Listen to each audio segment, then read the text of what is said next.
Hi guys, good morning. Can you all see the document that I'm sharing?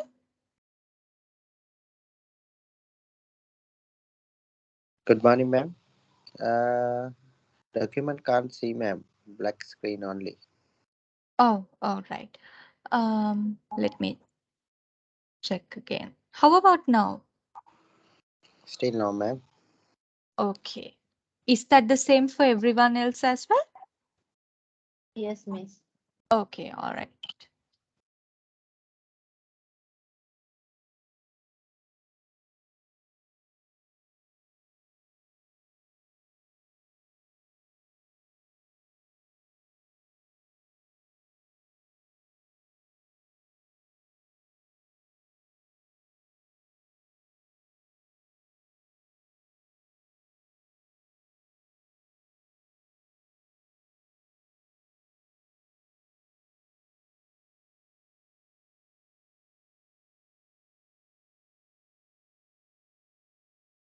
Can you see the document now? It's a PDF.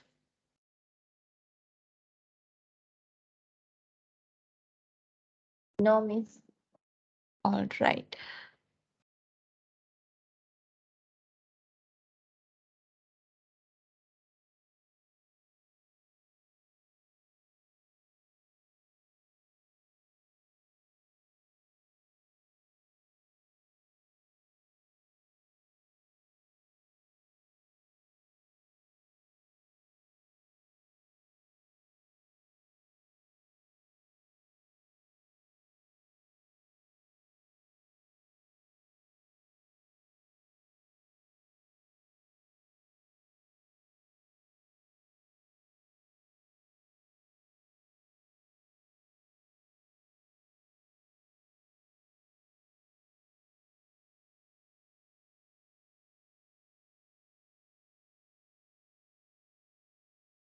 Can't you still see the document, guys? Is it still black? Yes, miss. Okay, so then I think I need to share the PowerPoint instead of the PPT, instead of the PDF. Okay.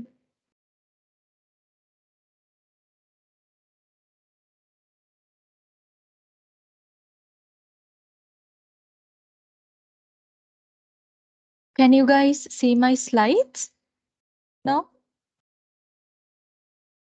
The presentation? Yes, can see me.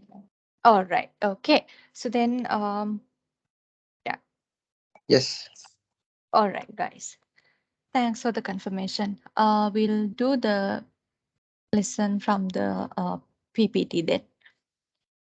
Okay, so let me try to go for the full screen mode.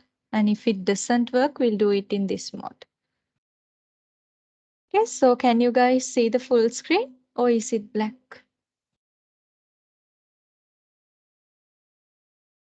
It's black, man.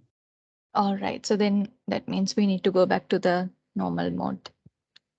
All right, so we'll do the lesson in this mode. Okay, you guys can see the letters, the sentences clearly, right?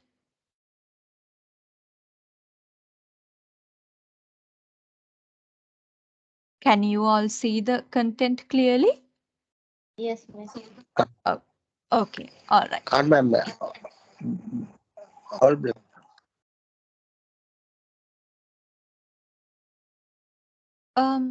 Is it black for anyone else? Now okay. Now, okay, right? Okay, all right. Okay, guys, so today, in today's lecture, we will be mainly discussing about two main things, okay, supervision and appraisals. So we'll learn how supervision happens, like how the supervisors do supervision in health and social care related workplaces, and how appraisals happen in health and social care sector. Okay, so like you will be learning about two main things, supervision and appraisals. Okay, so So both these supervision and appraisals fall under performance management. Okay, so first of all, you will learn about what is performance management and why do we need performance management. And then under performance management, you will learn about supervision and appraisals. Okay, so you will learn what staff can expect from supervision. And when it comes to supervision, there are two parties involved, right? The person who are being supervised and the supervisor. Okay, so you will learn about the responsibilities of both the parties, responsibilities of the supervisor and responsibilities of the supervised social care worker. And then you will learn about appraisals, and then there are some differences between supervision and appraisal. So you will learn about those differences as well. And then you will learn about the supervision and appraisal process and the benefits of supervision and appraisal, like why supervision and appraisals are important. Okay, so you will learn about its importance. And lastly, we can discuss about some barriers, some challenges that we have for quality supervision and appraisals. Okay, so common barriers to quality supervision and appraisal. Okay, so this is an overview of the things that you will be learning today.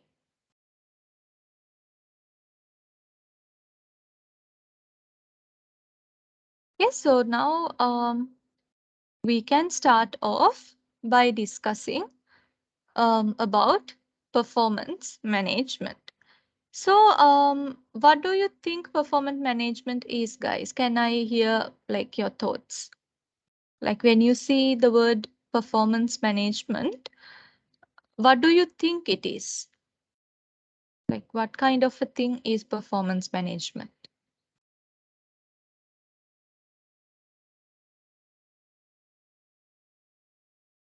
Okay, you can tell me what you think, or else you can type in the chat as well.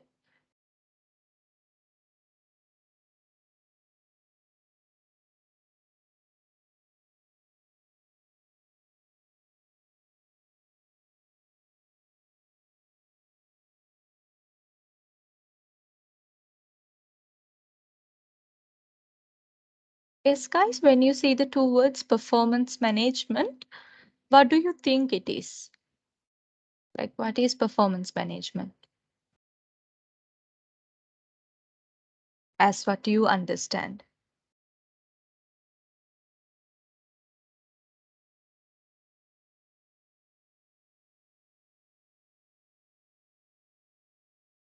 Okay, performance management isn't.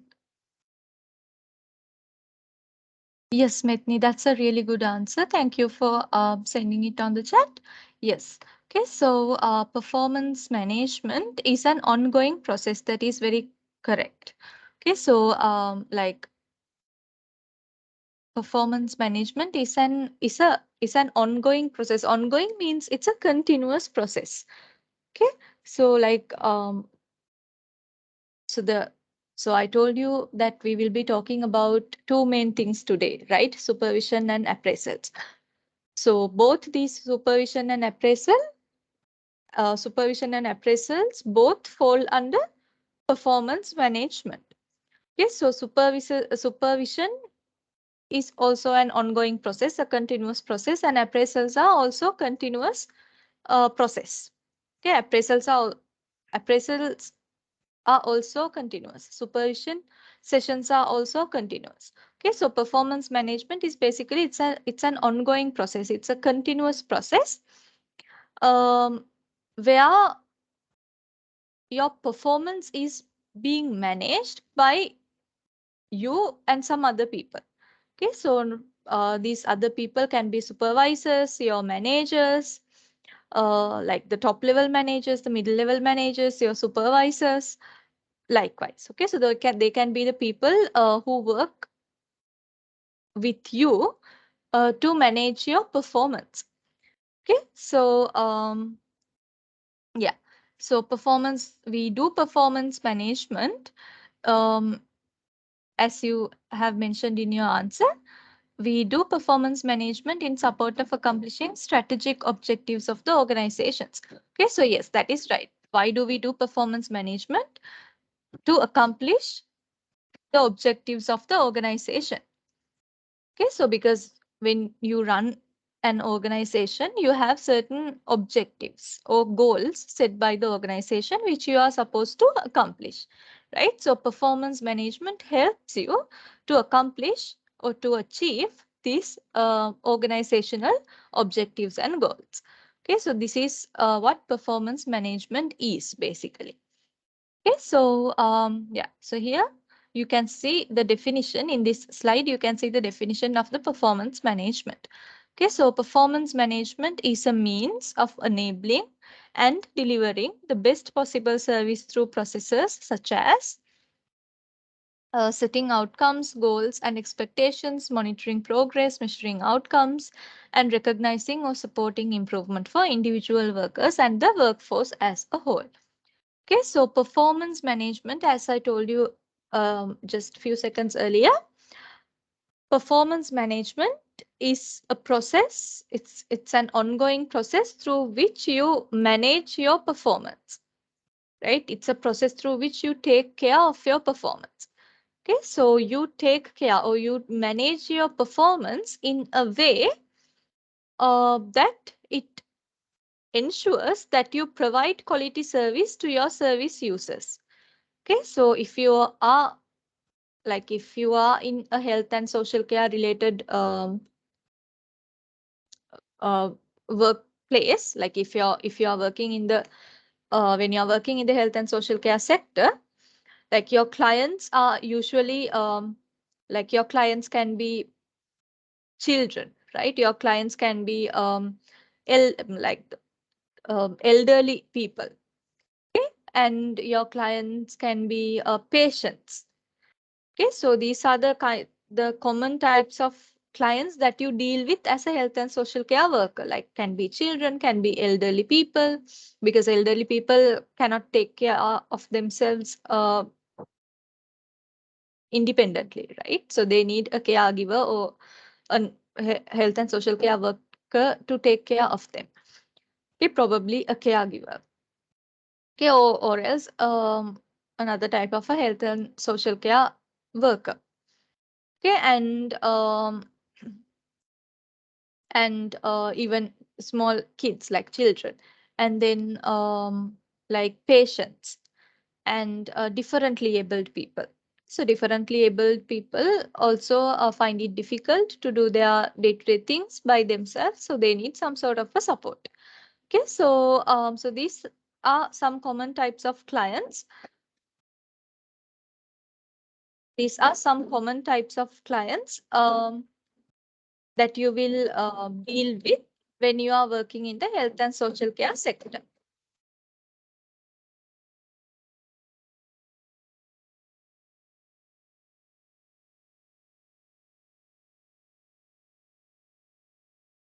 Okay, so yeah, so why do we need performance management? Because when you manage your performance, when you improve your performance, you are able as a health and social care worker, as an health and social care employee, you are able to provide a very good quality service to your clients. If you do not, guys, give me 1 second.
Guys, can you all hear me again?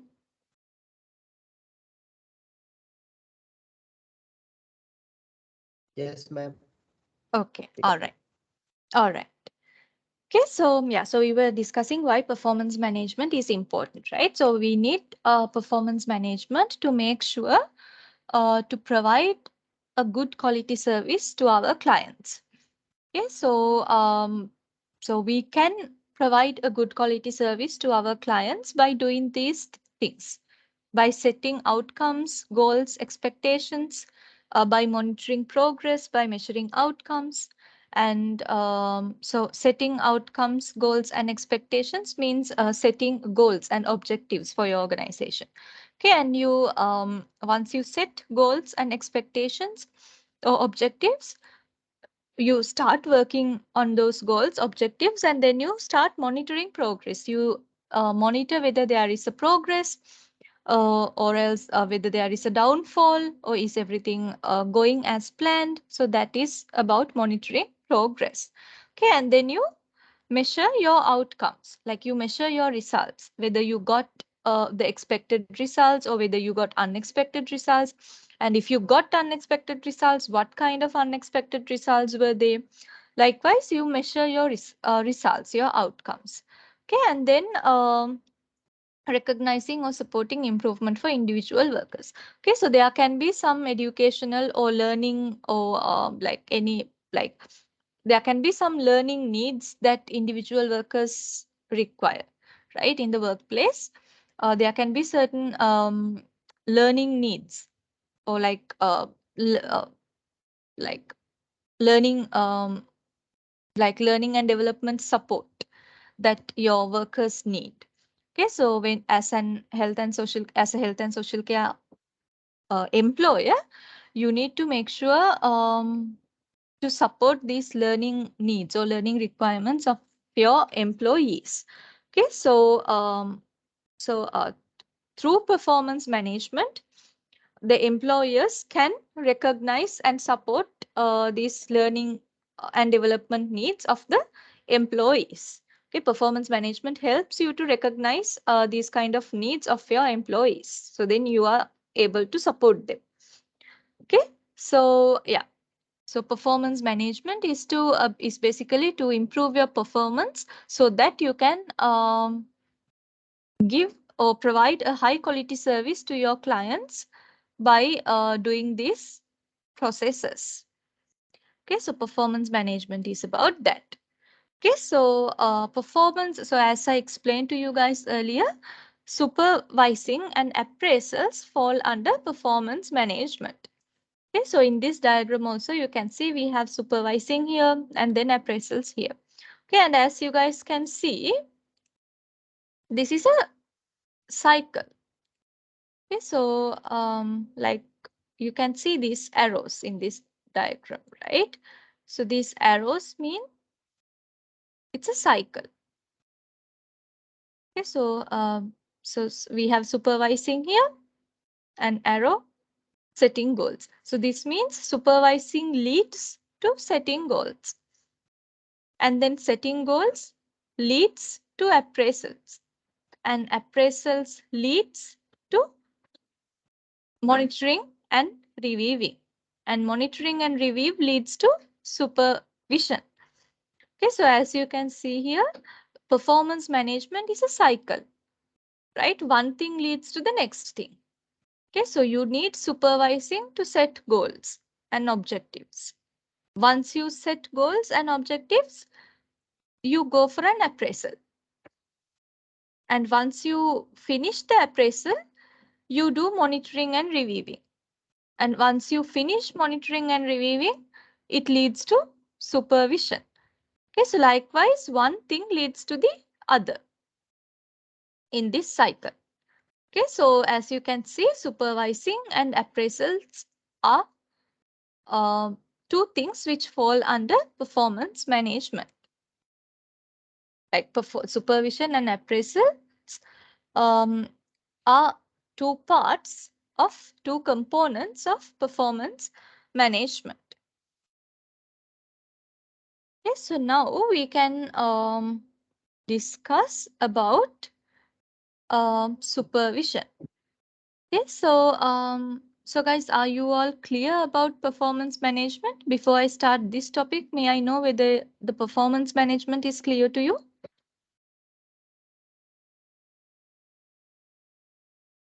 Yes, ma'am. Yes, ma'am. All right. Okay. Okay, so now we can, since it's clear to you, we can start off with supervision. Okay, yeah. So what is supervision? Okay, so supervision is an accountable two-way process which supports, motivates, and enables the development of good practice for individual health and social care workers. Okay, so supervision is a two-way process, right? It's a two-way process.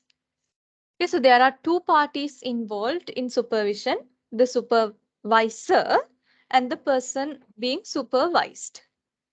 Okay, so there are two parties involved. And as you guys think, why do we need supervision? Right? Why is it important to have a supervisor at work?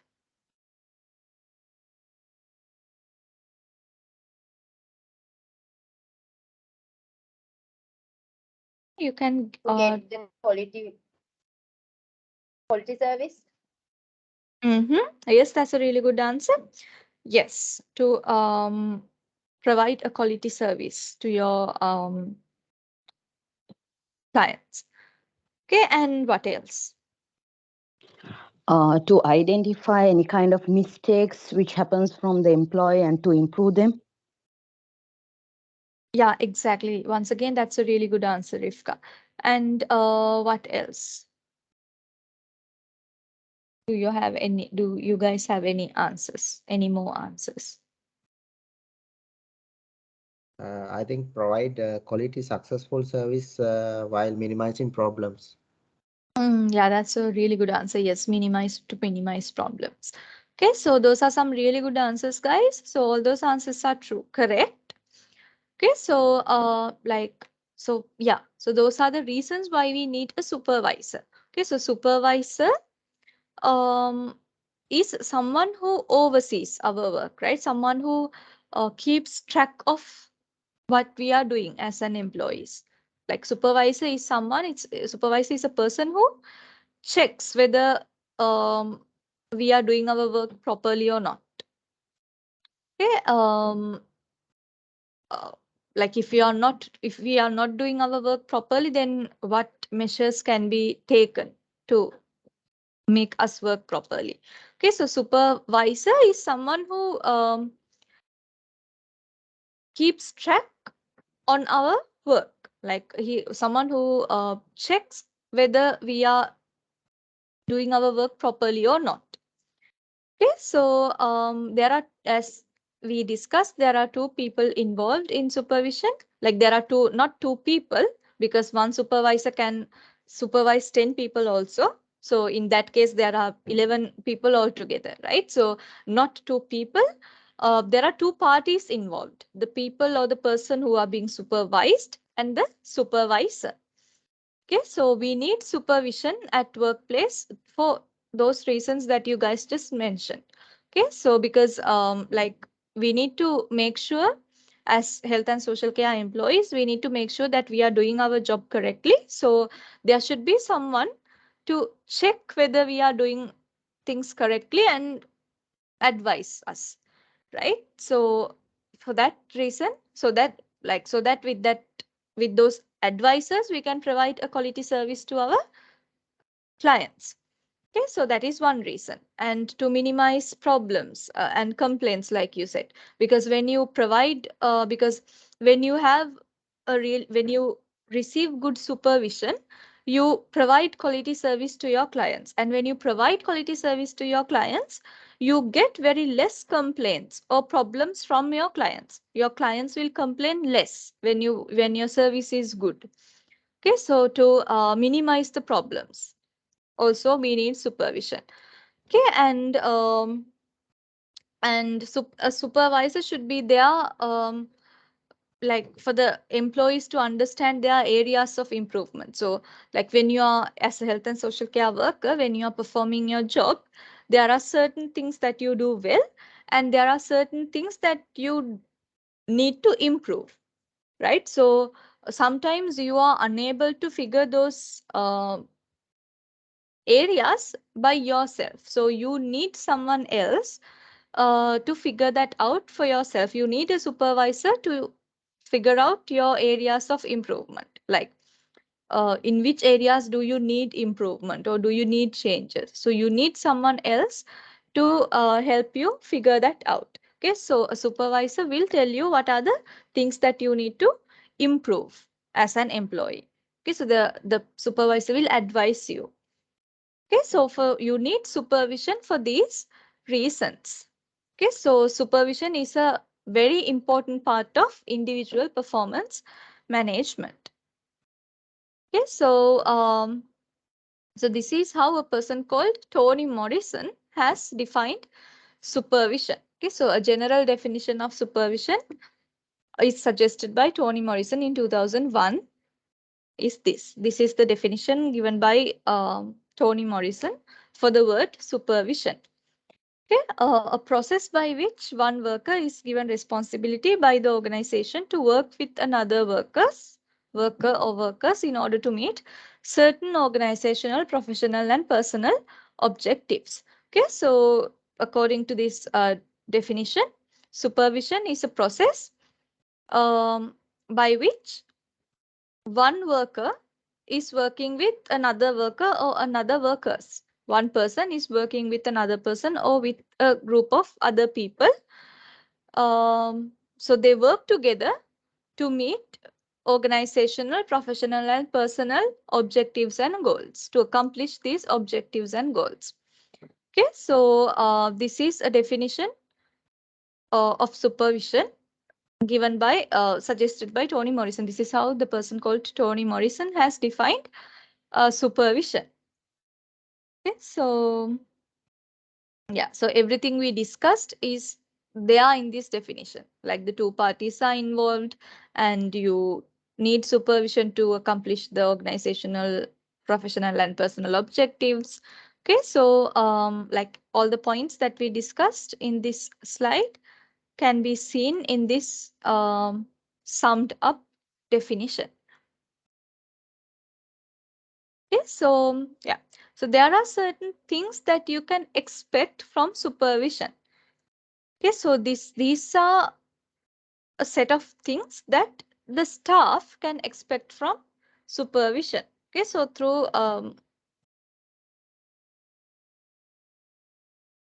yeah, so these are the things that the staff can expect from supervision. Okay, so let's see what staff can expect from supervision. Okay, so the first point, to experience supervision that enables them to grow and develop in their professional role. Okay, so as staff members, as employees, you need supervision to grow and develop yourself, right? You need supervision to figure out your strengths, to figure out your weaknesses, and to grow and develop in your professional role. Okay, so that is something. Growth and development is something that you can expect as an employee from supervision. Okay, and the supervision meetings promote equality and value diversity both personally and within the organization. Okay, so supervision meetings means the meetings between the supervisor and the employees. Okay, so like that is how supervision takes place. Like for supervision, you need to have supervision meetings with your supervisor. Okay, supervision meetings means, as the name itself, supervision meetings means the meetings which happen between your supervisor and you. Okay, so when you have a meeting with your supervisor, it is a supervision meeting. the meetings conducted by your supervisor is called supervision meetings. Okay, so these supervision meetings that you have promote equality and value diversity both personally and within the organization. Okay, so so your supervisor and your you and your supervisors, sometimes you and your supervisor, like especially when you work in so there are some companies that have people from different different races, from different nationalities, right? So there are some companies which are extremely multicultural in their work environment. Like they have employees from like different, sometimes from different races and sometimes from different nationalities, likewise.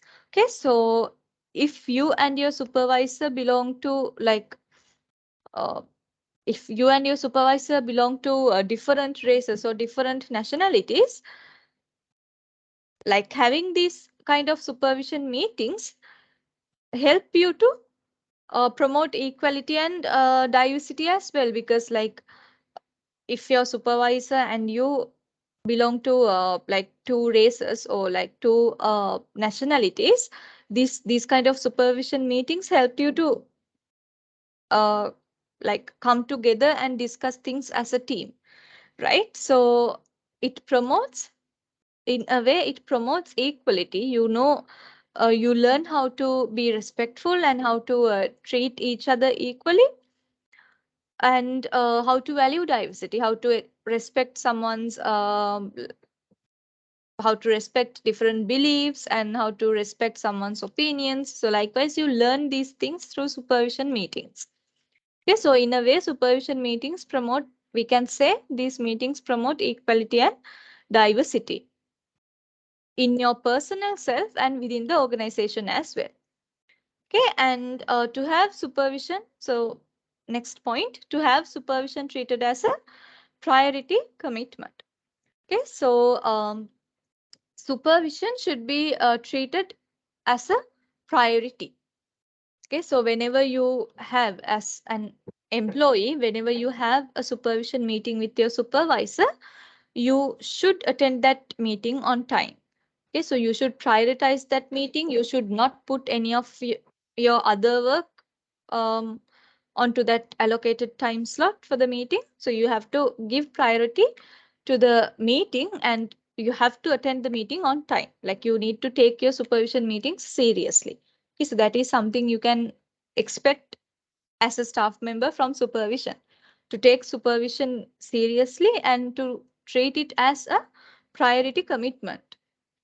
Like you should prioritize supervision among your other commitments. Okay, and what else can staff expect from supervision? To have feelings and opinions recognized and respected.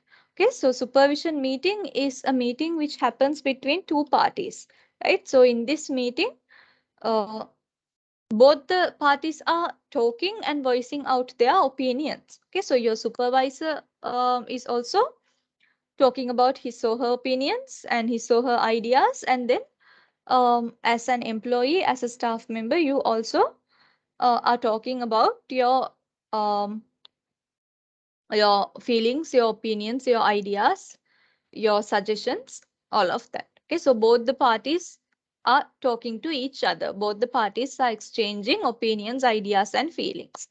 Okay, so supervision, so in this supervision meetings, your feelings, opinions will be recognized and respected.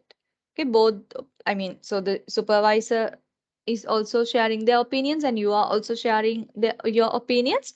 So both the parties are sharing their opinions with each other, right? So each other will recognize the other person's opinions and respect them. That is how a supervision meeting should take place. Okay, so this is another thing that you can expect from supervision, to have feelings and opinions recognized and respected. Okay, so you are recognizing and respecting your supervisor's opinions, and your supervisor is recognizing and respecting your opinions. Okay, and what else can you expect from supervision? To be treated as a respected professional colleague. Okay, so like if you conduct yourself professionally in during these supervision meetings, and if you do your job really well, if you are a very professional like well-mannered person, so you will be treated as a respected, you will be respected for that. Okay, you will be treated as a respected professional colleague. And another thing that you can expect from supervision is to be able to express professional disagreement. Okay, so during these supervision meetings, there are lots of things being said, right? Because in supervision meetings, as we discussed just now, there are two parties sharing their opinions. Your supervisor is telling his or her opinions, and you are talking about your opinions. So, like, there are lots of ideas being um, shared. Okay, so sometimes you might not agree with whatever your supervisor is saying. Okay, so maybe sometimes you have a different like sometimes your opinions might be different from your supervisor's opinions. So in such cases, um, you should know how to disagree. You don't have to agree to whatever the supervisor says. Like, it is not effective as well. Um like agreeing with your supervisor might sound like it's something positive, but you don't have to always agree with your supervisor. Like, you can have different ideas and different opinions as well. Like, you are not restricted to have those opinions. Like, you can have different you can have opinions or ideas which are different from your supervisors. Okay, so in such cases, when there are differences like that, you have to disagree, right? So when you disagree, you need to make sure that you disagree professionally and politely. Okay, so through these supervision meetings, through supervision, you will learn this as well. You will learn how to express professional disagreement. You will learn how to express your disagreements professionally and politely. That is another thing that you can expect from supervision. Okay, and through supervision, you will also learn how to learn from mistakes. You will also understand how to learn from your mistakes. Once you do a mistake, how can you learn from it? Okay, your supervisor will advise you on that. So you can learn that also from supervision. Okay, and through supervision, uh, you can ask for and receive advice and guidance. Okay, so you can ask for advices and ask for guidance from your supervisor, and you can receive your supervisor's advices and guidances. Okay, so that is another thing that you can expect from supervision. You can always ask for advice from your supervisor. Okay, and to have confidential supervision sessions in line with organizational policy. Okay, so yeah, uh, so these supervision meetings are confidential. Okay, so so whatever the information being shared during supervision meetings should be kept confidentially. Okay, so the supervision meetings should be confidential. Okay, so whatever the information you share in those meetings should remain between you and your supervisor. Okay, so this is also something that you can expect from supervision. You can expect to have confidential supervision sessions according to the organizational policy. Okay, so So every organization has an organizational policy for supervision. So organizational policy means a special policy that has been created by the organization just for the supervision process. Okay, so these supervision sessions should be conducted according to those organizational, according to that organizational policy. Okay, so you will learn how to conduct confidential supervision sessions according to the organizational policy. Okay, so that is another thing that you can expect from supervision as a staff member. Okay, so these are the things that you can expect from supervision as an employee, as a staff member. Okay, so here in this slide, you can see some responsibilities of the supervisor.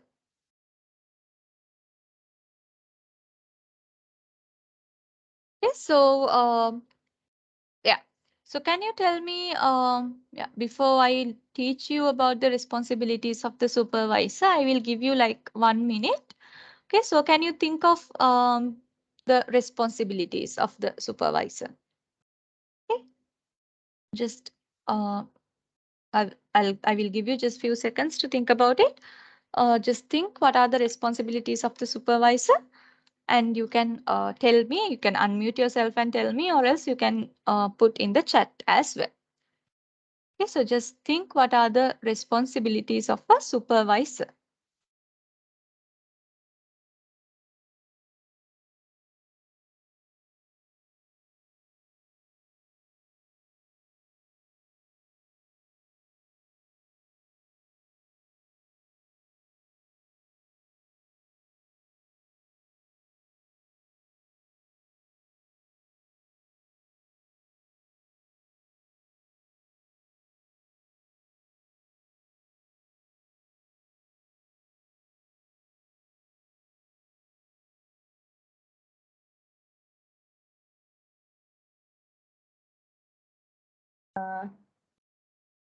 Managing the workflow and the training the newcomer.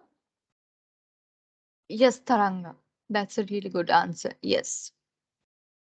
Like managing the current employees and training the newcomers. Yes, that's a really good answer. Can I hear answers from others as well? I think, ma'am, proactively identifying problems and providing permanent solutions to any future problems. Yes, Janaka, once again, that's a really good answer. Yes, a supervisor should help the staff members or the employees to understand the problems and to provide solutions to those problems. That is correct. So, are there any other answers? Yeah, Mitni, yes, your answer is correct as well. That's a really good answer. Um, yeah, reporting to HR and senior management and evaluate performance and provide feedback. Okay, and identify career advance opportunities and yeah, help to solve the issues the employees are facing. Yeah, so those are some really good answers. Okay, so yes, guys, are there any other answers?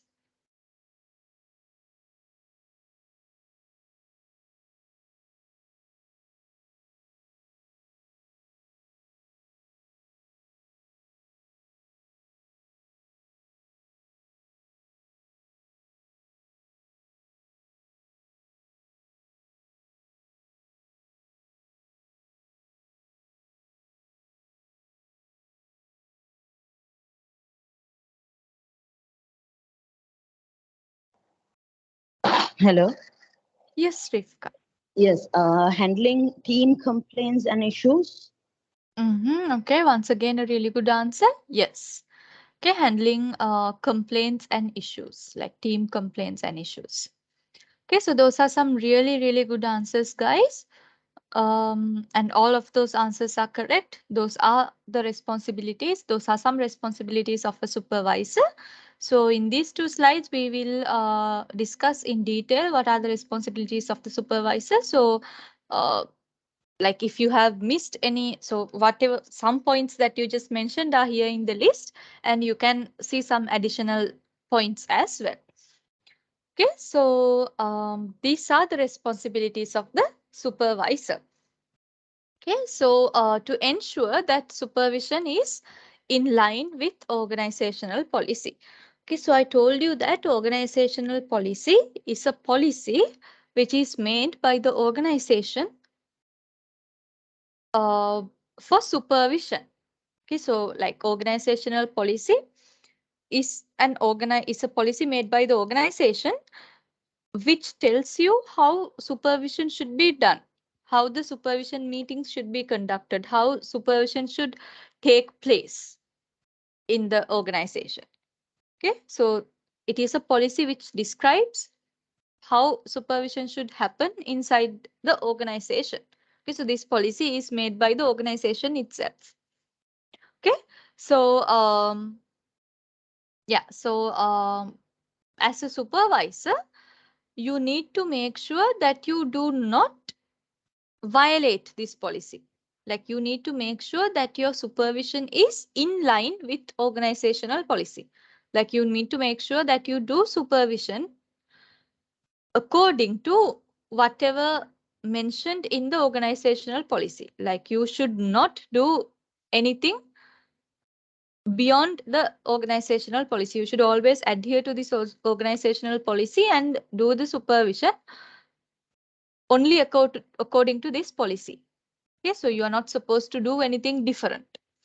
Okay, so that is one responsibility of the supervisor. Okay, so that is the most crucial responsibility of the supervisor, to make sure that he or she uh, obeys the organizational policy. Okay, and then to prioritize supervision sessions. Okay, to plan supervision sessions, to prepare well for supervision sessions. Okay, so so supervision sessions means supervision meetings. Okay, so the meetings that you have with your staff members, like a meeting or a session between the supervisor and the staff members. It's called supervision sessions or supervision meetings. Okay, so you as a supervisor, you need to prioritize your supervision sessions. Okay, so you need to give priority to your supervision sessions, and then you need to plan supervision sessions. Okay, so a supervision session is not something that you plan in the last minute. Like you need to plan it ahead. Okay, so there are certain frequencies for supervision sessions. I mean, in some organizations, supervision sessions happen in every month, once a month. And in some organizations, supervision sessions happen in once in 2 months. And in some organizations, supervision sessions happen once in 3 months. Likewise. Okay, so the frequency changes. So according to the frequency, as a supervisor, you should learn how to plan your supervision sessions ahead. Okay, you need to plan ahead, and once you plan the session, you need to prepare well for the supervision sessions. Okay, so you need to prepare the documents, because there can be certain things that you need to note down during the meeting. For that, you need to have your documents, and you need to be prepared with the questions that you ask. Okay, so there are certain questions, a set of questions that the supervisor should ask from the staff member. So you need to prepare those questions as well. Okay, so you need to get prepared really well for your supervision sessions. That is another crucial responsibility. Okay, and to identify and record accountability for the work of supervised staff. Okay, so you need to be able to understand the work of your supervised staff. You need to you should be able to identify how your staff members are working.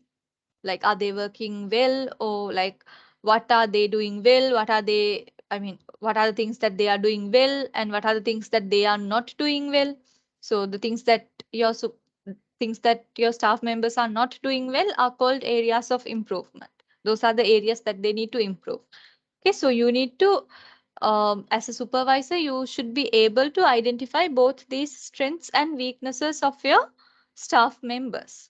Okay, so you should be able to identify the nature of the work of your supervised staff. Okay, and to provide support and guidance to supervised staff. So this is really important. You should know how to provide support and how to guide your staff members.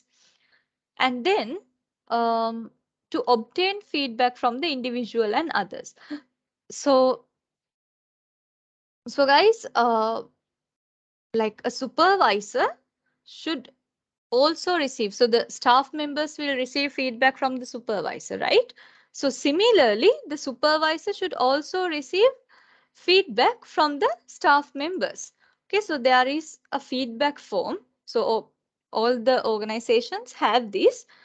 Okay, so in any organization, there is a certain form called feedback form made by the organization. Okay, so this feedback form is filled by the staff members. Okay, so in this form, you can use this feedback form to rate your supervisor. Like what are the good things of your supervisor and what are the things that your supervisor needs to improve, because supervisors are also human beings, right? They are not perfect. They are not 100% correct all the time. There can be errors or small mistakes that can happen from supervisors' ends as well. Okay, so supervisor is also another human being who have areas for improvement. Okay, so you can suggest these things in the feedback form. You can rate your supervisor in the feedback form. Are you happy with your supervisor? Are you not satisfied with the supervision provided by your supervisor? Okay, so if so, what are the things that your supervisor can improve and what are the strengths of your supervisor? Likewise, you can write these things in the feedback form. So basically, you can use this feedback form to rate your supervisor. Okay. So that is another responsibility of the supervisor, to obtain feedback from the staff members. Okay, and so here also these are some in this slide also you can see some responsibilities of the supervisor. Okay, to enable and promote reflective practice for supervised staff. Okay, so as a supervisor, you should train your staff members to reflect their own performance. Like reflect means when you reflection means self-evaluation. Okay, so like so I mean, for example, so once I finish today's lecture and if I self-evaluate myself, uh like uh if I start thinking what are the good things that I did in the lecture and um what are the things that I need to improve in my lecture. Likewise, if I think about these things, that is a reflection. Okay, so reflection means reflecting your performance. Like you are evaluating your own performance. Like you are evaluating your own tasks. Like what are the things that went well and what are the things that didn't go well, and what can be done if there are any things that didn't go well. Likewise, when you reflect on your own work, reflection means that, like in when reflecting, you are evaluating your own work.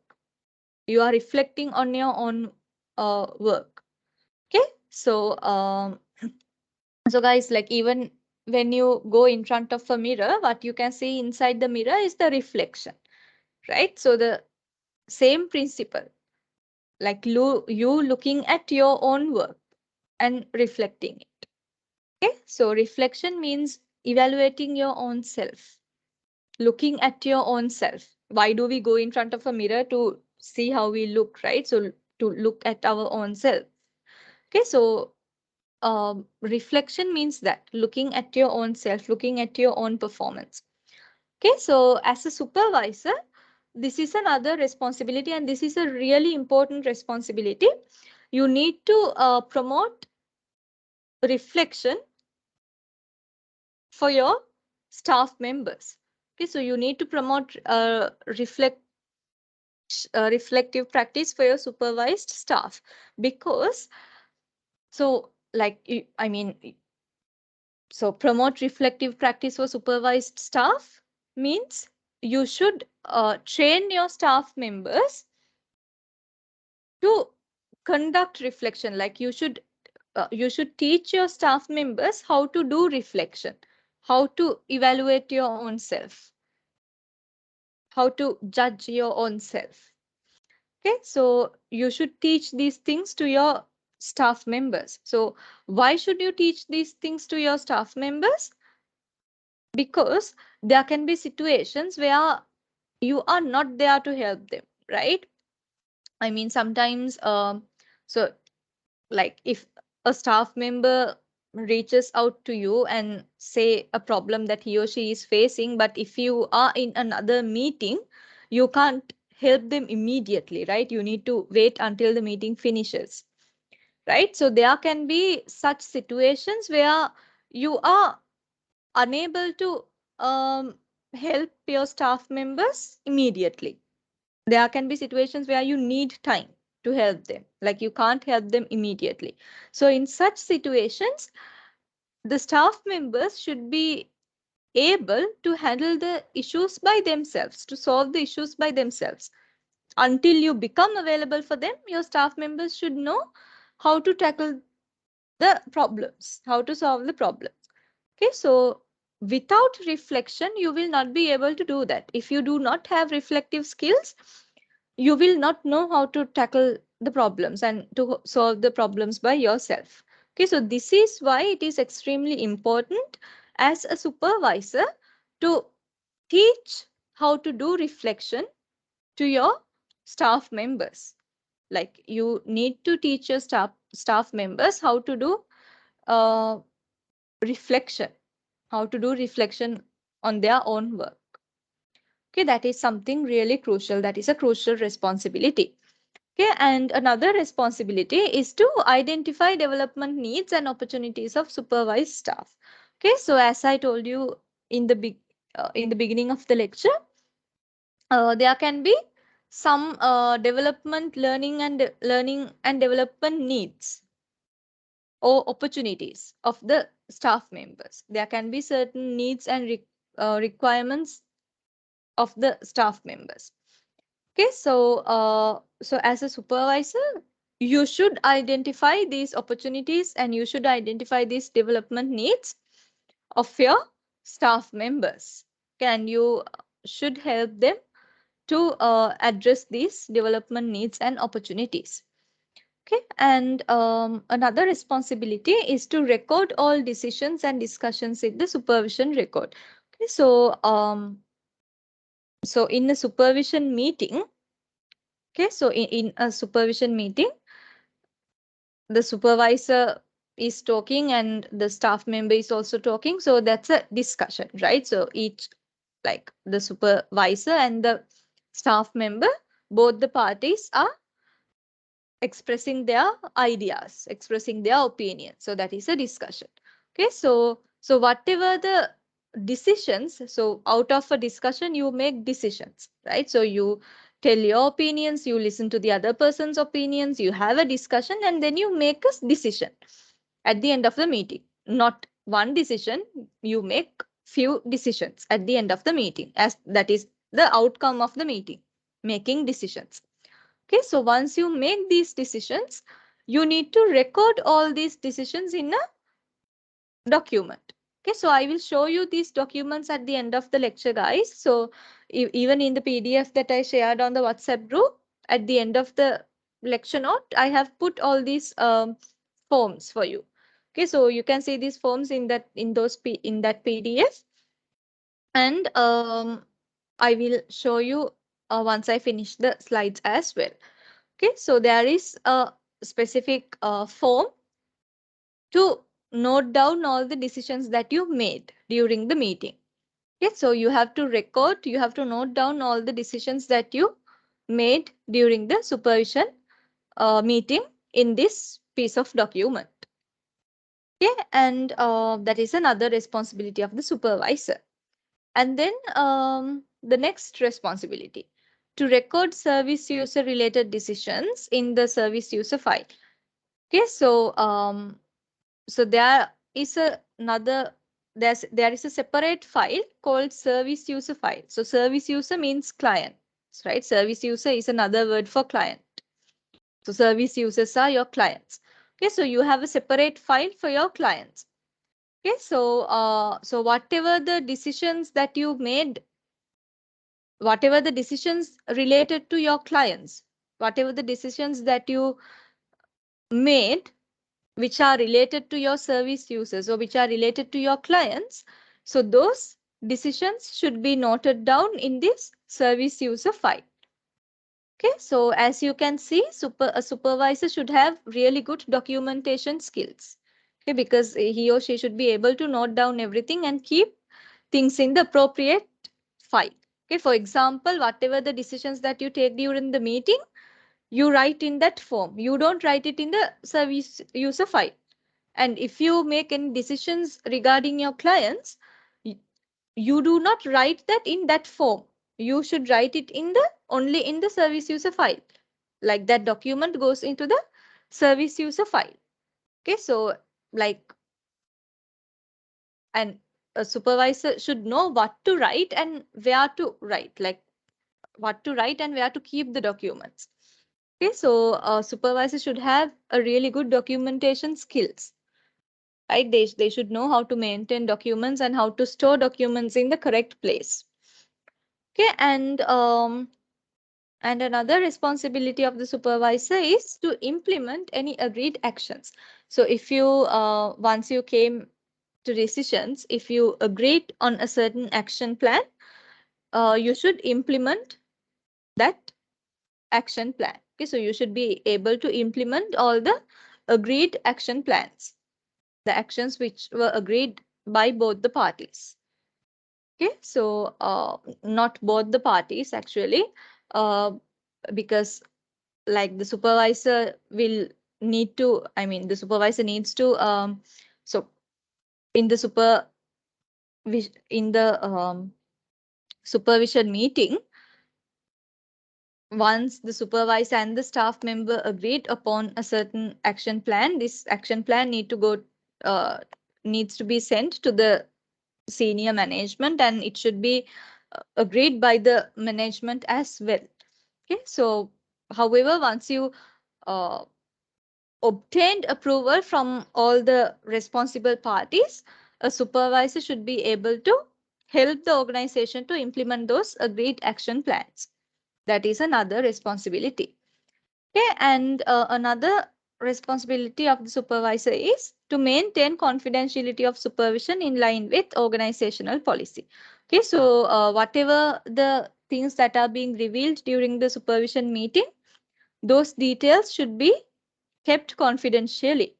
Okay, so as a supervisor, you should know how to maintain confidentiality of supervision, and you should know how to do supervision according to the organizational policy. Okay, so those are some responsibilities of the supervisor. Okay, so now we are looking at the responsibilities of the supervised social care worker. Okay, so you just learned the responsibilities of the supervisor. So now we can see what are the responsibilities of the staff member who are being supervised. So this diploma is health and social care, diploma in health and social care, right? So in this diploma, we are talking about health and social care related matters, right? So that is why I've mentioned responsibilities of the supervised social care worker. Okay, so the staff members that we are talking about here are health and social care workers. Those are the staff members that we are talking about because this diploma is about health and social care. right? So whenever I say the word staff member, I'm talking about a staff member who is working in the health and social care sector. So basically a health and social care worker.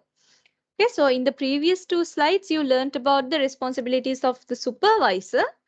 And now we can discuss the responsibilities of the social care worker. Okay, so these are the responsibilities of the social care worker. So give me just 1 second, guys.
Okay, so yeah, so now we can start discussing about the responsibilities of the supervised social care work. Okay, so these are the responsibilities of the social health and social care worker who is being supervised by the supervisor. Okay, so the most important responsibility is to attend all planned supervision sessions. Okay, so you should never miss a supervision session. You should always make sure to attend all the planned supervision sessions.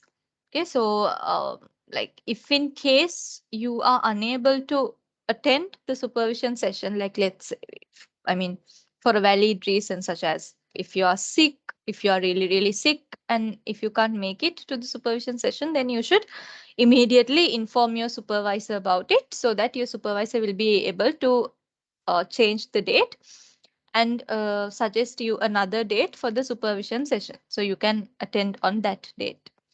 Okay, so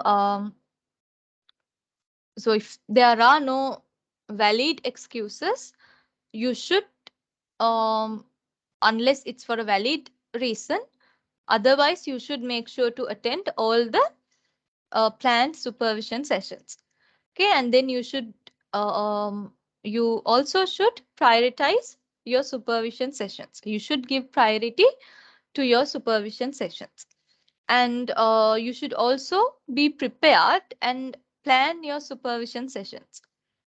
Okay, and because like so so there can be certain questions that your supervisor asks from you, right? So you should be prepared to answer them.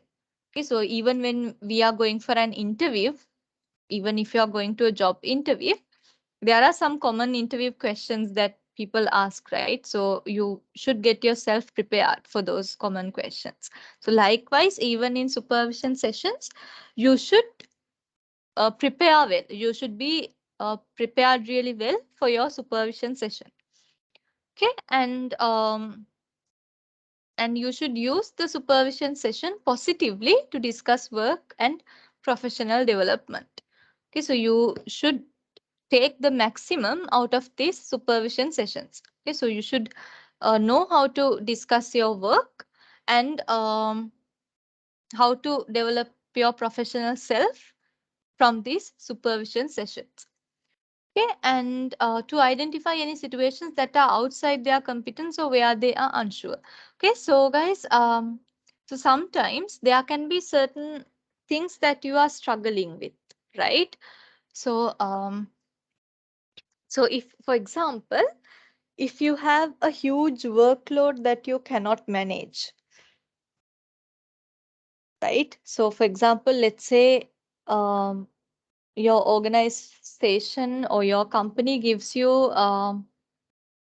like 5 clients to handle. Like you should handle, just assume that you should handle 5 clients, but that is outside your competence. Like let's say that is outside your competence. Outside your competence means it's a difficulty. Like for example, let's say the maximum number of clients that you can handle is 4. So giving 5 is a burden. Getting 5 is a burden, right? Because the maximum that you can handle is 4. But the company asked you to handle 5. Okay, so an extra client. So now you find this really difficult because you can successfully handle 4, but 5 is too much for you. Okay, so there can be this kind of situations in your workplace, right? Sometimes your workload can get really huge. Like sometimes you are not comfortable with your workload. Okay, so you can talk about these things during the supervision meeting. Okay, so you have to make sure, because supervision meeting is the platform for you to talk about it, right? So like like if you are stressed about your workload, if you think your workload is too much, supervision meetings is a supervision meeting is a really good platform for you to raise these issues, to raise these concerns. Okay, so as an employee, uh, you should know how to raise these concerns, how to raise these issues during a supervision meeting. Yeah, so if you have any such issues, you should raise these issues or concerns during the supervision meeting. Okay, because like if you keep those issues for yourself, if you keep those issues inside your head, the problem is not going to get solved, right? So for to solve the problems, you need to tell them what the problem is. If you don't tell them, the employers don't know. Okay, so yeah, so if you have any such issues related to your workload, you can raise those concerns during the supervision session. Okay, and to implement any agreed actions. So, like I said before, this is a responsibility of both the supervisor and the employee as well. I mean, this is a responsibility handled by the supervisor and the employee both. Okay, so you should help the company or the organization to implement any agreed action plans, and to read and agree the supervision record. Okay, so supervision record is so I told you that during a supervision session there is a certain document in which you write down all the decisions that you made and how the supervision session went and all of that. Okay, so the supervisor's name, the person you supervised during the meeting, the name of the staff member who was supervised during the meeting. So all of that, all so all these information are available in this document. Okay, so this document is called supervision record, because that is the document in which you record everything that happened during the supervision session. Okay, so at the end of this document, there is a place that there is a place in which the employee or the staff member needs to sign. Okay, so you need to read the entire document and check whether everything has been written properly and correctly. And then to show that you agree with this document, you have to sign at the end. Okay, so read and agree the supervision record is another responsibility of the staff member, another responsibility of the employee. Okay, and the last point, to reflect on learning and development activities and how these have an impact on practice. Okay, so reflection. So I explained you what is reflection in the earlier slide. Okay, so as the health and social care employee, as a staff member, you should have reflective skills. You should be able to look at your own performance and evaluate your own selves, because there can be situations where you cannot reach out to your supervisor. So in such situations, you should know how to work independently. Okay, so yeah, so you should have reflective skills in you. That is another responsibility of the health and social care worker. You should reflect on your own work and know what are the strengths and weaknesses that you have. Okay, you should be able to evaluate your own self. Okay, so guys, that's all about supervision. So now we can move on to the next topic, which is appraisals. Okay, so guys, before I start off this topic, can I know, is the supervision part clear to all of you guys? Is there anything that you don't understand, or is it clear?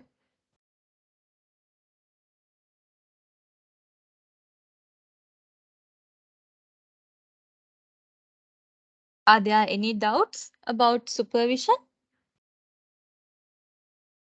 No, miss. All right. Can I hear from the others as well?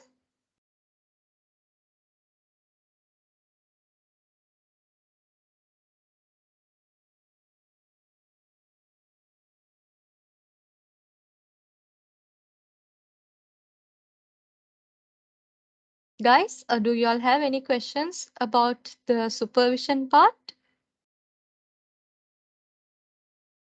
Or is everything clear?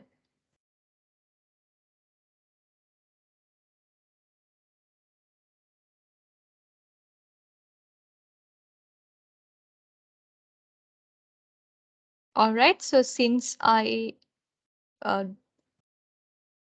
uh, since you guys are not asking any questions, I assume it's clear for all of you guys. But if there is anything that you didn't understand, you can always unmute yourself and ask, or else you can put in the chat. Okay, so I will keep checking the chat box. Okay, so now we can start discussing the next topic, which is appraisal. Okay, so do you all know what is an appraisal? Is there anyone who knows what is an appraisal?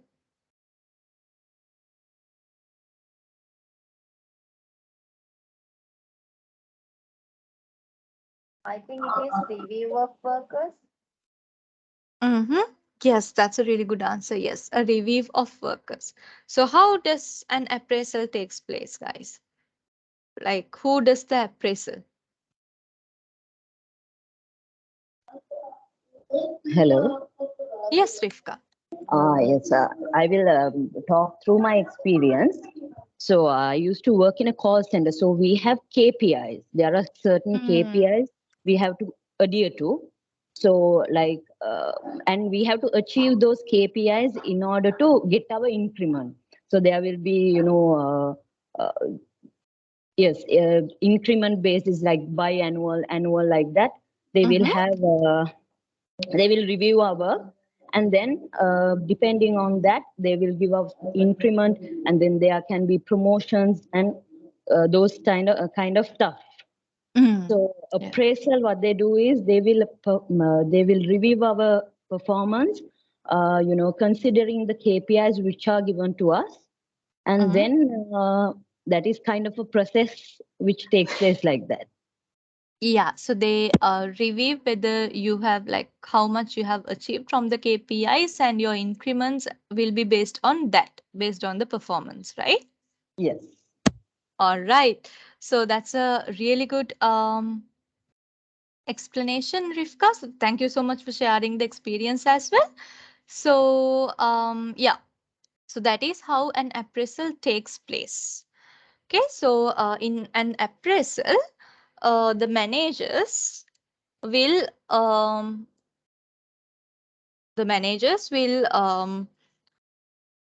review your work.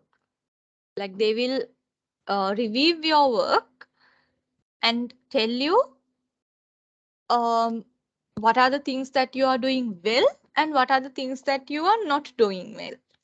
Okay, so if for the things that you are doing well, your managers will tell you how can you continue these good practices.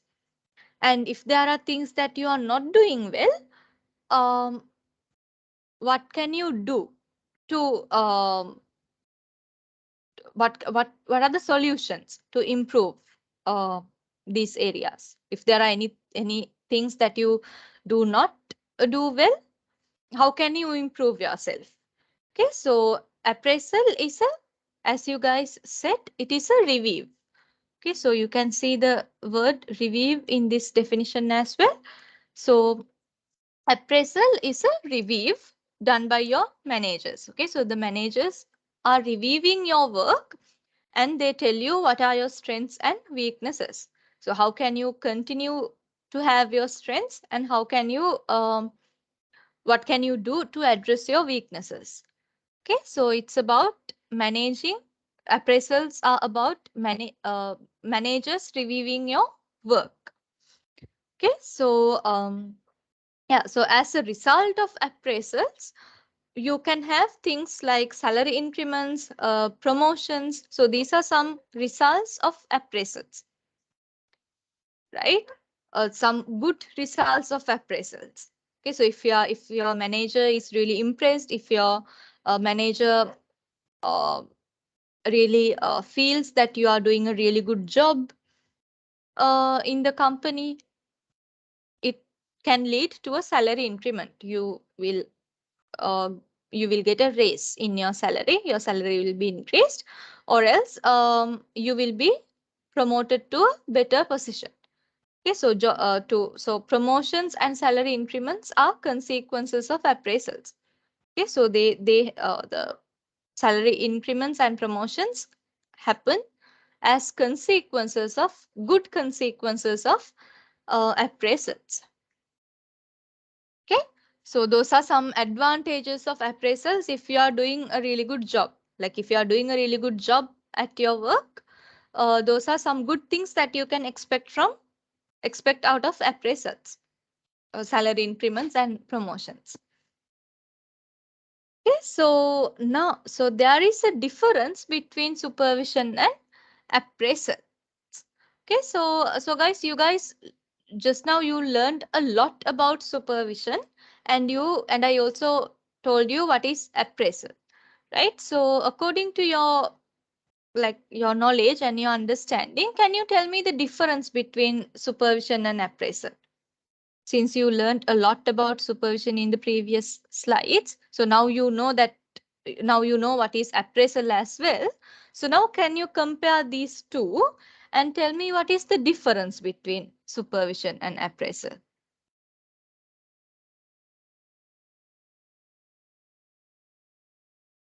Do you see any differences in the supervision and appraisal?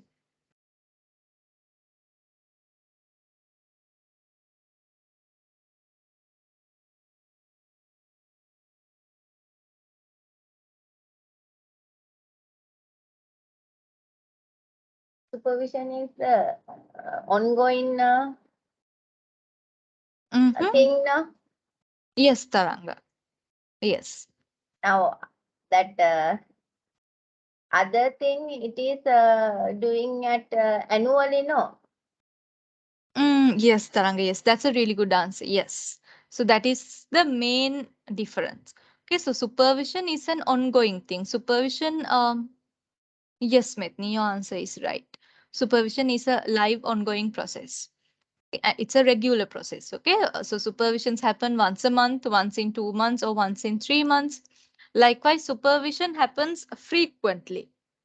Like නිතරම වෙන දෙයක් supervision කියන්නේ. It's an ongoing process which happens regularly and frequently. But appraisal meetings happen maximum twice a year. Okay, so usually annually. Like usually appraisal meetings are, appraisal meetings are held at the end of the year, usually. In most of, that is the practice of most of the companies. But there are some companies who do appraisals after 6 months as well. Once they recruit a new employee, after 6 months, they will do an informal appraisal. Informal appraisal means this informal appraisal will not lead to any salary increments or promotions. It's just an informal appraisal to review the newly hired employee's work. Okay, so the salary increments and promotions will happen in the formal appraisal, which takes place at the end of the year. Okay, so that is the one that takes place towards the end of the year is the formal appraisal. Okay, so there are some companies who have who do appraisals twice a year as well, after 6 months and at the end of the year.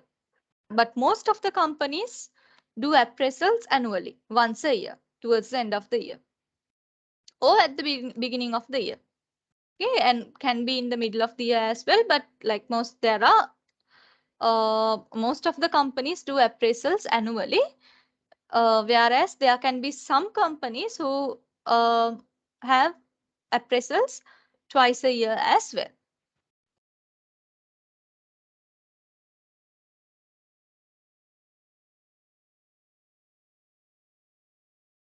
Okay, so now we can, so that is the difference between appraisals.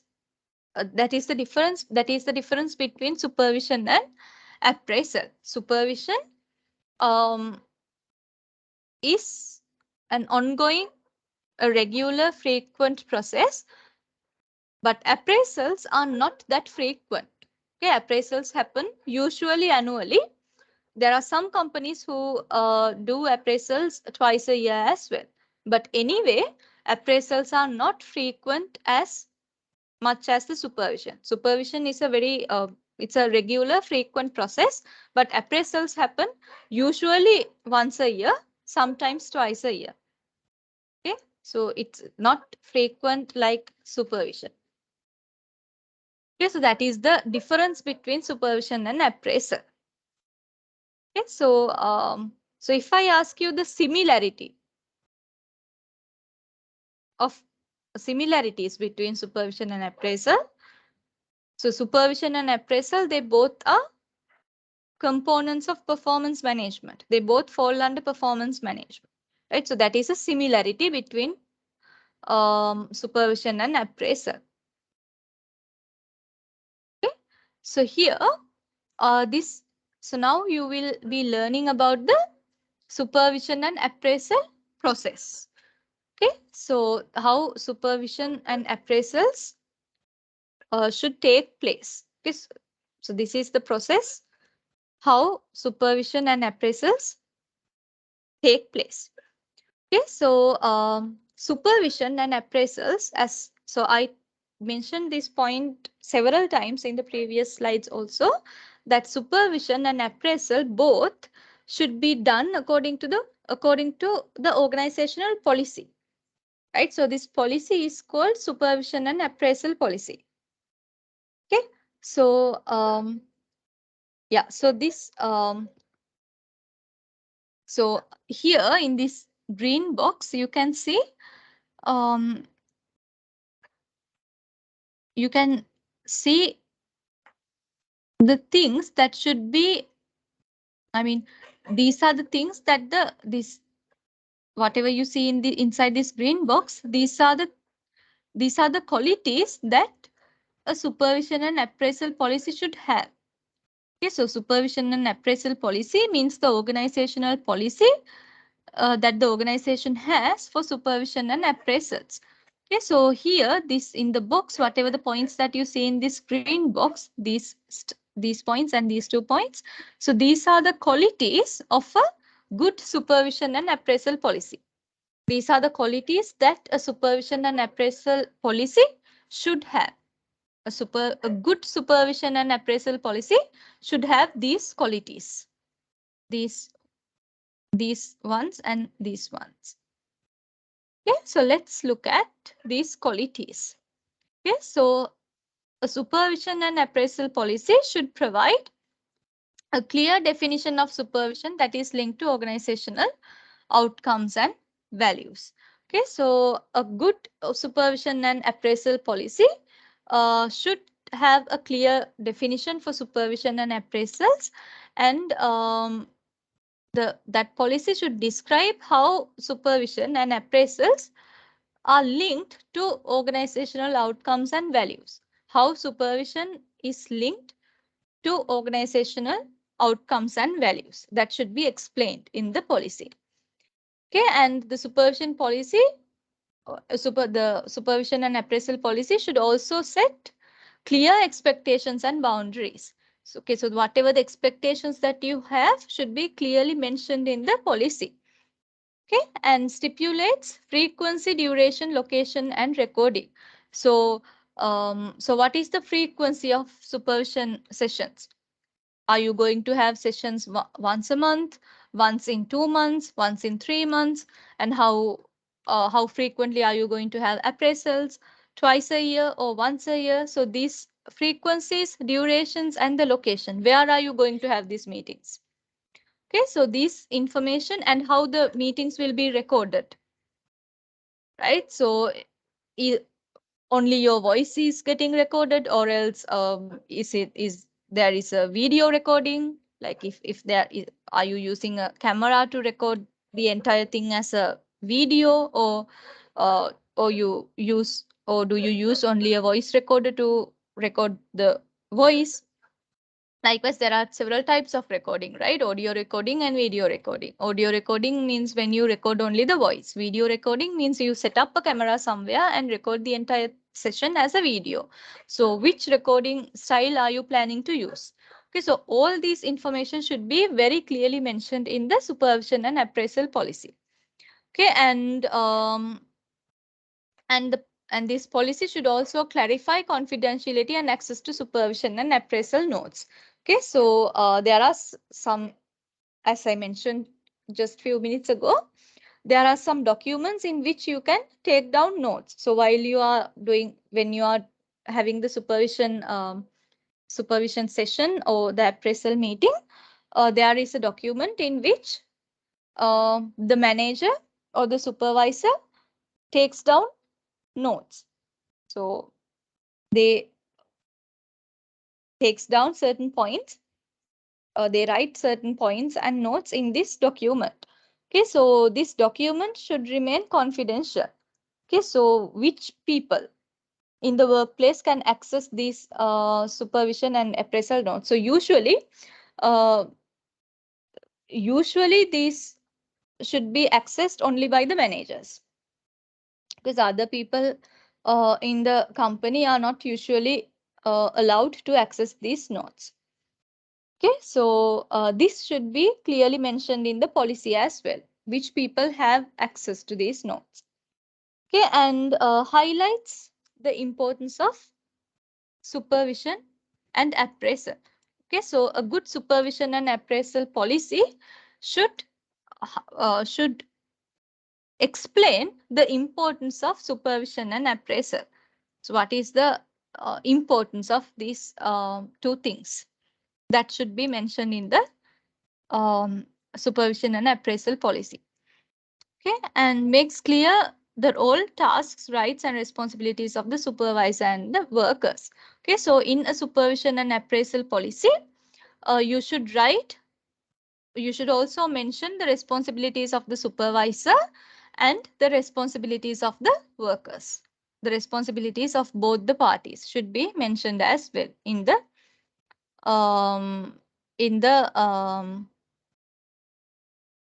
supervision and appraisal policy. Okay, and emphasizes that supervision and appraisal is an entitlement for all staff and all staff regardless of role. Okay, so the supervision and appraisal policy should emphasize, should highlight that supervision and appraisal is a requirement, it's an entitlement for all of the staff members, regardless of the roles, like regardless of their roles or regardless of their positions. Like everyone, all the staff members should go through supervision and appraisals. Okay, and demonstrate how quality supervision and appraisal links to performance management and improvement. Okay, so in the supervision and appraisal policy, you should also describe how supervision and appraisal help you to improve your performance. That should be mentioned as well. So these are some qualities that a good supervision and appraisal policy should have. Okay, so yeah, so I told you that in the supervision and appraisal policy, you should write about the importance of supervision and appraisal, right? So now we can start talking about that. So actually, what are the benefits, or what is the importance of supervision and appraisal?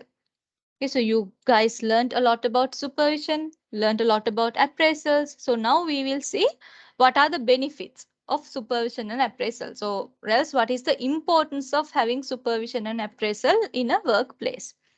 Okay, so there are several parties who are benefited from supervision and appraisal. Okay, so there are benefits that the organization will receive. And there are benefits that the health and social care worker or the employee will receive. And there are benefits that the client will receive. Okay, so as you can see, there are several parties who are benefited through supervision and appraisals. So we'll see what are the benefits that the organization is getting, the employee is getting, and the clients are getting. Okay, so basically, these few slides explain the importance of supervision and appraisal. Okay, so what the organization is getting. So let's talk about the benefits that the organization is getting. Okay, so for the organization,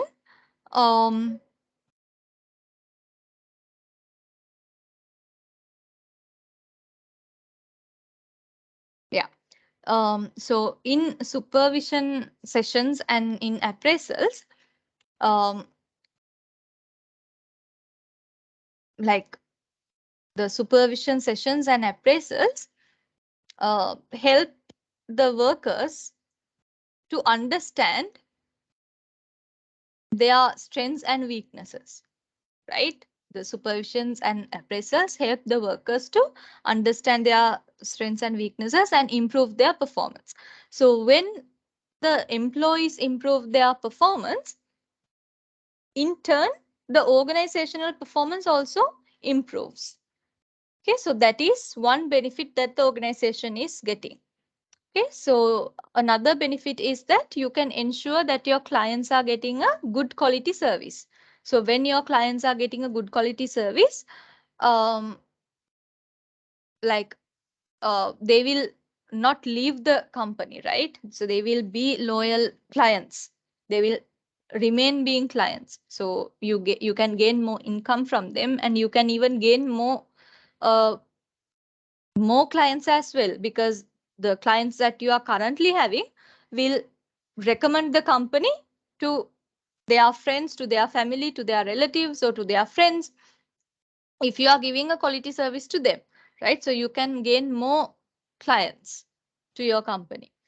Okay, and that is another benefit that the organization is getting. And through supervision and appraisals, you are able to make and implement new policies and procedures as well.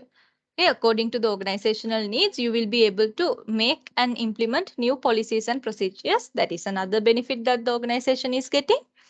And then these supervision sessions and appraisals appraisal meetings improve your internal communication because the people learn how to communicate with each other. Okay, so it improves internal communication as well. Okay, and through supervision and appraisals, uh, the staff members will know, all the staff members, not only the employees, the employees like the top level managers, the middle level managers, like everyone, like each and every single person working in the workplace will learn how to share responsibilities. Okay, to achieve outcomes, to achieve goals, you need to share responsibilities and work as a team. Okay, so the each and every single person working in the workplace will learn how to share responsibilities through these supervision and appraisals. That is another benefit that the company is getting. Promoting staff retention. Okay, so staff retention means your staff members will not leave the company. Like they will stay in the company for a long period of time. Okay, they will not leave you. That is another benefit that the organization is getting. And reducing the rates of grievances, sickness, and complaints. So when the organizational performance is improved, you receive very less amounts of complaints. You do not receive many complaints when your performance is good. Okay, that is another benefit. And supporting the health and social care work to achieve the organization's outcomes and standards. So through supervision and appraisals, you help your employees to accomplish organizational goals and objectives. That is another benefit that the organization is getting. And these supervision and appraisals promote clear communication between the organization and the employee. Okay, that is another benefit. Okay, because during supervision sessions and during appraisal meetings, you voice out your opinions, right? So it improves the communication. Uh, it promotes clear communication between the organization and the health and social care worker. Okay, so through supervision and appraisals, the organization can also ensure that their employees have a manageable and appropriate workload. Because as I told you earlier, if you struggle with your workload, if you think your workload is too much, you can raise these concerns. You can raise this concern during um, supervision sessions or appraisal meetings. Okay, so the organization will be able to ensure that their workers have a manageable and appropriate workload. That is another benefit. And the organization will be able to promote good work practices, good work ethics as well, promoting good practice. So these are the benefits that the organization is getting. Okay, so now let's see what are the benefits that the health and social care worker is getting. What are the benefits that the person, the employee is getting? Okay, so the supervision and appraisal meetings help the employee to be clear about his or her responsibilities. Okay, so the health and social care workers or the employees will learn about their responsibilities. The supervision and appraisals help the workers, help the employees to be clear about their responsibilities. Okay, that is one benefit that the employees are getting. Okay, and the employees will also learn how to reflect on their own work, how to reflect on their own work and evaluate their own self. Okay, and the workers will also learn how to set SMART goals. Okay, so SMART goals means, guys, SMART. So S means specific, M means measurable, A means achievable, R means realistic, T means timely. Okay, so when you set goals, your goals should be SMART goals. So SMART means S stands for specific, M stands for measurable, A stands for achievable, R stands for realistic, and T stands for timely. Okay, so when you set goals, those goals should be very clear and specific, and those goals should be measurable. Okay, so if you, for example, if you say, I need to improve the sales by 20% this month. So 20% is a number which is measurable, right? It's an amount. So you need to make measurable goals. Okay, and achievable. Okay, so your goals should be achievable and realistic as well. Okay, so if like your goals should be realistic, it should be something that you are able to achieve. If you are not able to, if you think you are not able to achieve, there is no purpose of making it a goal. Okay, so whenever you are making goals, you should go for realistic things and make sure that the goal is achievable, that you have an ability to achieve it. Okay, and you have to achieve the goals in a timely manner. Okay, so for example, if you like if you are a manufacturing company, for example, and uh, if you expect to increase your sales by 10% this month, you should achieve it by this month. Like you shouldn't achieve it after 6 months or 5 months. Then it is not timely. Okay, so that's why. So when you make goals, you should make SMART goals. SMART means this: specific, measurable, achievable, realistic, and timely. Okay, so through supervision and appraisals, the employees will know how to set SMART goals. Okay, and then the employees will also learn how to receive constructive feedback. Okay, so constructive feedback means the feedback that motivates you. So sometimes uh, feedback can sort of destroy your self-confidence as well, right? So that is destructive feedback. Constructive feedback means the feedback that encourages you, the feedback that builds you up. Okay, so through supervision and appraisals, the employees can get constructive feedback from their supervisors and managers. Okay, and then promotes consistency of practice. So the employees, through supervision and appraisals, the employees or the workers know how to be consistent, like how to follow the good practices in a consistent manner. Okay, and they can also recognize the good practices, the good work practices happening in the workplace. Okay, and the supervision and appraisals support the health and well-being of the employees as well. That is another benefit that the employees are getting. Okay, and as we discussed earlier, the staff members or the employees will be able to understand their role in detail through these supervision and appraisal sessions. Okay, and the employees or the staff members will also learn how to set professional boundaries and how to improve their self-confidence and identify their learning and development needs, and uh, if they have any coaching or mentoring needs, like if they feel like they need someone to coach them or mentor them, those coaching and mentoring needs can also be identified through the supervision and appraisal sessions. That is another benefit. Okay, and the uh, employees will learn how to work as a team and how to be transparent and open with one another. Okay, so these are some benefits that the employee is getting, the benefits that the health and social care worker is getting through supervision and appraisals. Okay, so what are the benefits that the client is getting? Okay, so supervision and appraisals are two main components of performance management.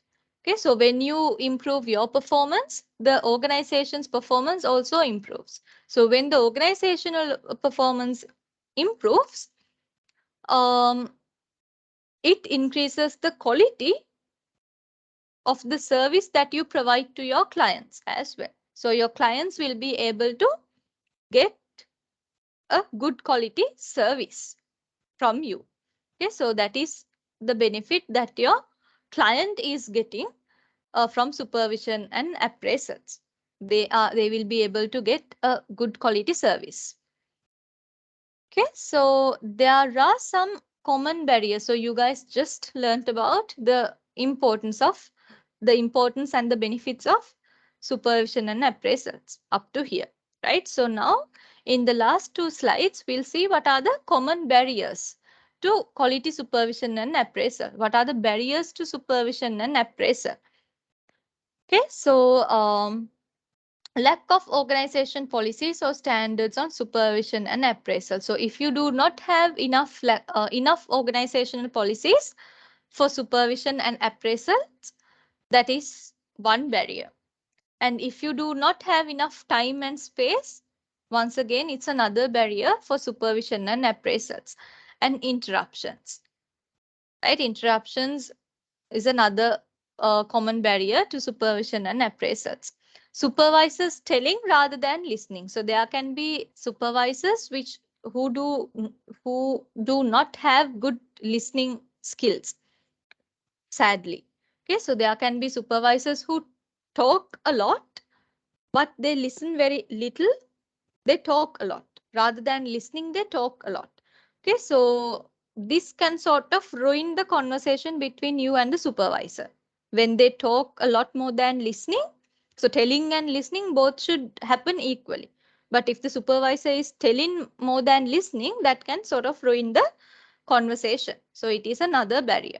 Unclear or unrealistic goals for staff. Okay, so if your company has set unrealistic, unachievable, unclear goals,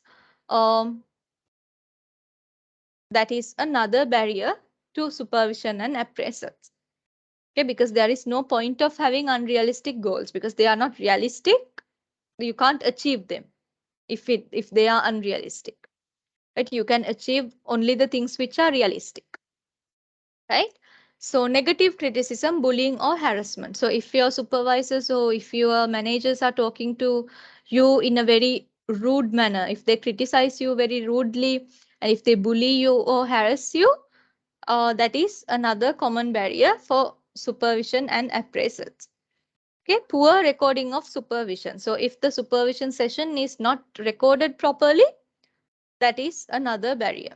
Inadequate training for supervisors. Okay, so supervisors, as I always mentioned in this lecture also, like supervisors are also normal human beings, so they should also undergo training, right? So they also have areas to improve, so they also should undergo training. Okay, so if the company doesn't provide enough training sessions, enough training for supervisors, if the training facilities are not enough for the supervisors, they can't be good supervisors. So if they are not good supervisors, they can't provide good supervision to their staff members. Okay, so that is another barrier. Lack of supervision for supervisors. Okay, so supervisors also have senior supervisors that supervise them. Okay, so supervisors also have some other supervisors to supervise their work. Okay, so supervisors should also be supervised by other people. So if the supervisors do not have enough supervision for themselves, then that is another barrier, because then you will, as a supervisor, you will not have enough people to guide you or advise you. That is another barrier. Supervisors should also be supervised. Okay, and unplanned infrequent lack of supervision. Okay, so as I told you, a company should have a set frequency for supervision. Once a month, once in 2 months, once in 3 months. Likewise, there should be a certain frequency. Okay, so if there is no frequency, okay, so I mean, if you do a supervision session today in September, and if you do the next supervision session in May next year, in May 2023, there is a huge gap between the two sessions, right? It's not frequent at all, not regular at all, right? So these things happen when you do not plan your supervision sessions ahead. So that's why even in the previous slide, I told you that planning ahead is really important. So you have to make sure that your supervision is regular and frequent. Okay, so unplanned, infrequent supervision can be another barrier. Okay, so you in these two slides, you can see the common barriers to quality supervision and appraisal. What are the barriers to supervision and appraisals? Okay, so guys, so that is the end of the lecture. So in the PDF that I shared, so there's a PDF of the lecture note that I shared to you guys on the WhatsApp group. So at the end of these slides, I have attached in the PDF itself, you will be able to see some forms like supervision, like the record form and the appraisal form. Likewise, I have attached some in the PDF itself.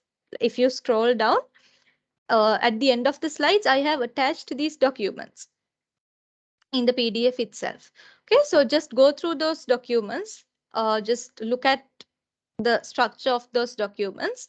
Like just look how the documents look and all. Just have a look at those documents. So in the next week's lecture, we can discuss about those documents. Okay, so I will give you 1 week time to check those documents and see how they look, what kind of things are included in those documents. So just have a look. In next week's class, we can discuss about those documents. Okay, so guys, before we end the session, did you all understand today's lecture, or is there anything that you didn't understand? Yes, ma'am, I understand, but I add something for supervision Yes, Janaka. regarding about supervision. Mm-hmm. I think we do surprise supervision or unplanned supervision. Unplanned supervision, like regular, we should regularly do some and daily routine supervision is okay. I recommended that, but we if we do a surprise or unplanned supervision, we can uh, get more productivity, and we can identify some uh, uh, the faults from minor staff or any other uh, sections. Yes, Chanaka, that's a really good point. Yes, there are two types of supervision called formal supervision and informal supervision. So Yeah, informal supervision is what you said, unplanned, like yeah, surprise supervision. yeah. Okay, so That's but like a you surprise audits, no? yes, exactly, like surprise audits. Okay, so in surprise audits, they do not tell you that we are coming here for an audit. They just come out of Yes. nowhere. Okay, Yeah, yeah. for the audit. Okay, so, Okay. even for the supervision, I agree with what you said, because for a planned supervision, your staff members also come to the supervision session And being prepared, right? they already ready to all things. Yes, yeah, they come for the session being prepared. Yeah. That's the thing. So, but for the if you take the informal supervision, for that they can't be prepared. They don't have time for being prepared.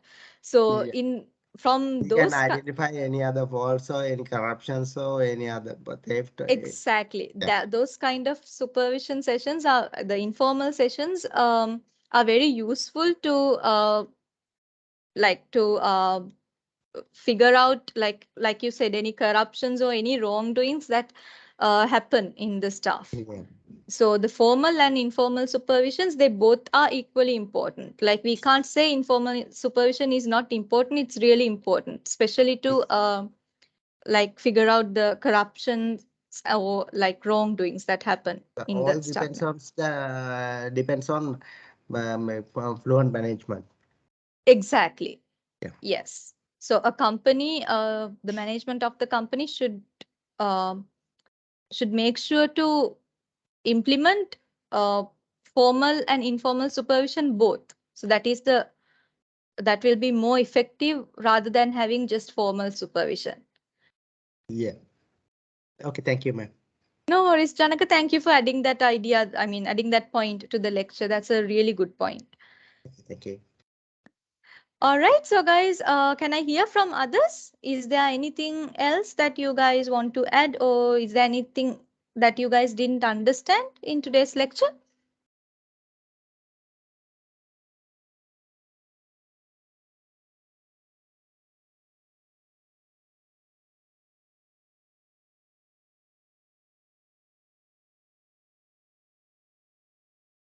No, Miss, all clear to me.